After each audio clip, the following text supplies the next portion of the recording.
Bakit handang gawin ng isang tawang lahat para sa mahal niya kahit masama pa ito? Kailangan nakatutok talaga. Ay, sorry sir. O, ikaw na mag- Ayun, siguro, kaya may mga ganun tao kasi, ano yun psychological effect. So yung nararamdaman, for example ako, yung nararamdaman ko sa tuwing nakikita kong masaya yung partner ko, for example, is may psychological effect para sa akin. Pag masaya siya, masaya rin ako. So, yung mga gusto niyang magkaroon siya, na kailangan na i-provide ko, yun, kailangan ibigay ko sa kanya. So, ano yung tanong ulit kanina? Bakit? Bakit kailangan gawin ng isang tawang lahat para Yun. sa mahal niya kahit masama pa ito? So, papasok din yung kahit masama pa ito. Siyempre, gusto ko kasi siyang maging masaya.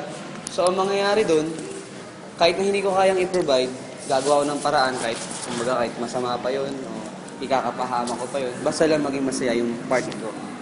So, example lang yun hindi ako ganun. Thank you, sir!